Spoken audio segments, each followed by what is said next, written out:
All right, so good deal with the record company. Well, essentially what you're doing, whenever you give something up, you have to ask yourself what you're giving up and then what you're getting, and you have to do this. Okay, we're giving up this, but we're getting that, So let's just go back a couple years. Record deals were proportionally lopsided when it came to selling records. Like, in other words, an artist works hard, they build themselves up. They need the support of a record company that's going to put you on the radio. They need the support of a record company that's going to distribute you. So there was no really other way. I mean, you really needed their support, right? So you get signed to a record company. They give you maybe, if you're lucky, 15% royalty, right, on a record. So, right, 15%, and that means who else is getting the other 85? Them. Of course, they have expenses. So it was very unlikely that you were ever going to make money from your record sales unless you sold millions of records, right? So artists never made money really selling records unless you were a really, really big seller. But how did you make money? You went on tour, right? You actually made merch. You did sponsorships, right?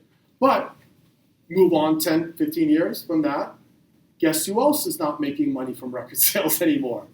The actual record companies, because now the record companies are dealing with digital downloading and people getting music for free. So they started going, what could we do to make up for this? Well, what has the artist been doing all this time that they weren't making money from records? Oh, touring, merch, sponsorships. So now we'll start publishing. So now we'll start dipping into that too. So now they're actually dipping into that revenue stream, and they're calling it what's called the 360 deal. Which essentially means that you get 360 degrees all the way.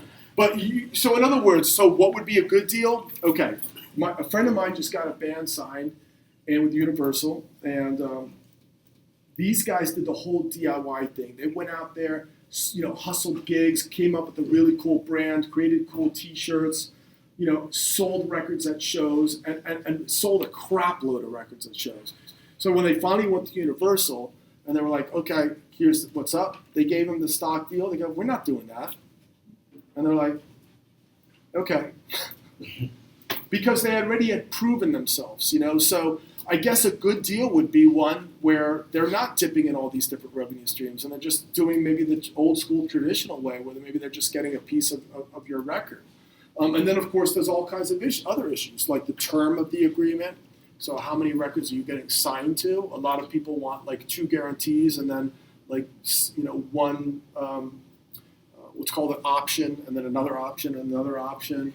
Some people want guaranteed marketing in there. Some people want to know that the people that are signing them really want to sign you. So, do you like what they're saying about what they're going to do for your career? We're going to do this, we're going to do that, we're going to put you on the road here, So you have to pay attention to all that kind of stuff too.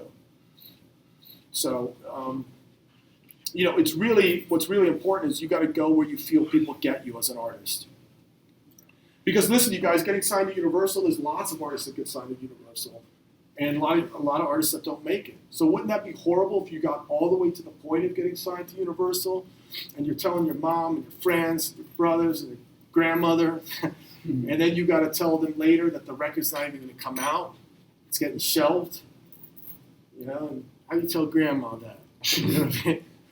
She's calling you, are you in movies yet? You're going to go, Mom, Grandma, man. How are you going to tell her? So, you have to pay attention to all these factors. A controlled composition clause, you guys are going to read about it in the book, is very, very important. That deals with the actual, music publishing issues with your song, the mechanical licensing rate that you're going to get, and when you get paid, and all kinds of stuff. A lot of stuff to know in this industry. Essentially, here's it in a nutshell. Music is an art. Making money from it is a very serious business, and that's why they both go together. It's music business. It's not music, So, get hip to this stuff. Do not just think that magically you're going to get the perfect manager and everyone's going to take care of stuff. Because you guys know, just like I, we hear the stories, even when people in your own posse, your own brother, people's own fathers end up ripping them off. So it's a crazy business.